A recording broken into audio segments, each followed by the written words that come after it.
I am Archana Ginotri. Welcome to my channel learn Hindi with Archana. आज मैं आपके सामने कुछ विशेष जानकारी के साथ उपस्थित हूँ। आज हम कुछ अंतर समझेंगे। जो एक वर्ण लिखा है, ये वर्ण जो लिखे हुए हैं, इनको बोलते समय कुछ अंतर होता है। ये अंतर क्या होता है आज हम जानेंगे। तो चलिए हम शुरू करते हैं। ये क्या है? अंगा है, जो कि हमारा क वर्ग के अंतर्गत आता है। क वर्ग में कौन कौन से आते हैं?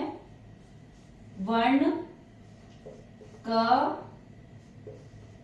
ख, ग,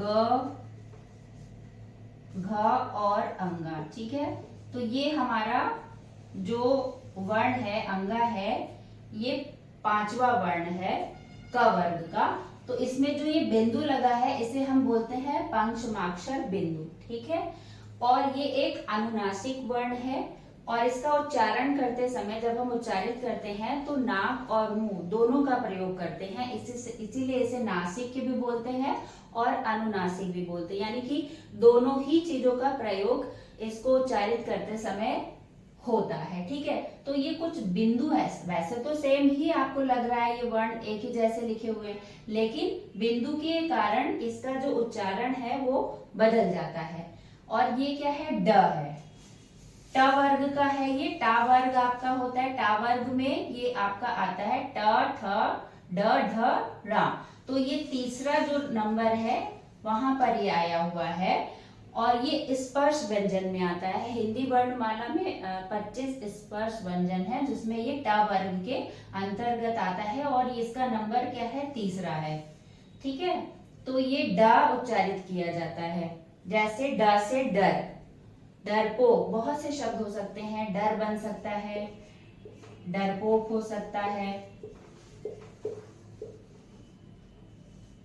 ठीक है, दूसरा क्या है आपका? ये जो है रा, इसका उच्चारित करते तो रा बोलते हैं। इसमें जो बिंदु लगा होता है वो पदेन मतलब पैर के नीचे लगा होता है। इसे हम द्विगुण व्यंजन के रूप में जानते हैं।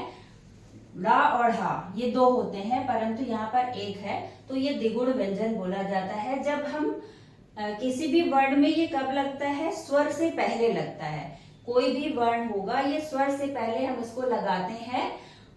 जैसे कि उदाहरण के लिए लड़ाई शब्द है। लड़ाई में भी देखिए ये जो ला का प्रयोग हुआ है वो ला में आ रहा है। ला व्यंजन है, इसमें हम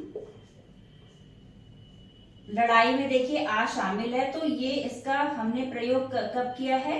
स्वर से पहले किया है। तो ये विशेष जानकारी है इसमें कि ध्यान रखने वाली बात है कि आपको इसका जो प्रयोग करना है सदैव स्वर से पहले ही करना है। ये किसी भी शब्द में पहले प्रयोग नहीं किए जाते हैं, सदैव बीच में ही आते हैं। और इनका जो प्रयोग होगा वो स्वर से पहले ही होगा। तो ये अंगा, ड और ड़ा, इनके अंतर को आपने समझ लिया होगा। अब आपको ये कभी भी कंफ्यूजन नहीं होगा। अच्छा, आपको ये जानकारी अच्छी लगी होगी तो चैनल को लाइक करें, सब्सक्राइब करें और शेयर करें। Thank you so much.